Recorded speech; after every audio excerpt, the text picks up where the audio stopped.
আসসালামু আলাইকুম। আপনারা যারা মালয়েশিয়া প্রবাসী আছেন তারা কিভাবে খুবই সহজে আপনার পরিবারকে অথবা বিশেষ করে আপনার স্ত্রীকে মালয়েশিয়াতে আনতে পারেন সেই বিষয় নিয়ে আজকে আমরা আলাপ করব। আপনার পরিবারকে যদি আপনি মালয়েশিয়াতে আনতে চান সেক্ষেত্রে অবশ্যই আপনার একটি ভ্যালিড পাসপোর্ট এবং ভ্যালিড ভিসা লাগবে এবং আপনি যেই কোম্পানিতে জব করেন যেখানে আপনি কাজটি করছেন সেখানকার একটি এসএসএন আপনার প্রয়োজন হবে। আর সেই কোম্পানির মালিকের সাথে একটি ছবি বা কয়েকটি ছবি আপনি বিভিন্ন সময় তুলে রাখবেন। আর ওই কোম্পানির যে সাইনবোর্ড আছে সাইনবোর্ডের সামনে আপনি একটি ছবি তুলে রাখবেন যেন আপনি সামনে আছেন সাইনবোর্ডটার পিছনে আছে এরকম বোঝা যায়।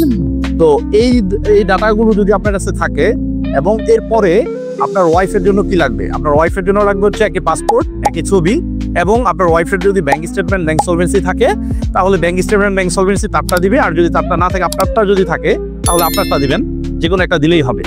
আর হলো তার জন্য একটা ইনভাইটেশনের ব্যবস্থা করতে পারেন আপনার কোম্পানি থেকে, সেটাও খুবই ভালো বিষয়। এটা যদি আপনার ইনভাইটেশন থাকে ভিসা পাওয়ার পসিবিলিটি সেটা অনেকাংশে বেড়ে যায়।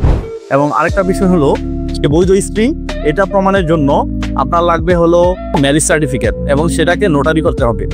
তো এই জিনিসপত্রগুলো থাকলে আপনি খুব সহজে আপনার স্ত্রীকে আপনি মালয়েশিয়াতে আনতে পারবেন এবং আপনার বাচ্চার ক্ষেত্রে জাস্ট বাচ্চার বিআরসি মানে বার্থ রেজিস্ট্রেশন সার্টিফিকেট এবং আপনার যদি মা বাবাকে আনতে চান সেক্ষেত্রে আপনার খুব বেশি কিছু লাগবে না। আপনি মোটামুটি আপনার ডকুমেন্ট, আপনার মা বাবার পাসপোর্ট, ছবি এবং এনআইডি কার্ড সাথে ব্যাংক স্টেটমেন্ট ব্যাংক সলভেন্সি দিলে পরে আমরা অ্যাপ্লাই করে দিলে আশা করছি ভিসা হয়ে যাবে। তো আজকের মতো এ পর্যন্তই। আসসালামু আলাইকুম।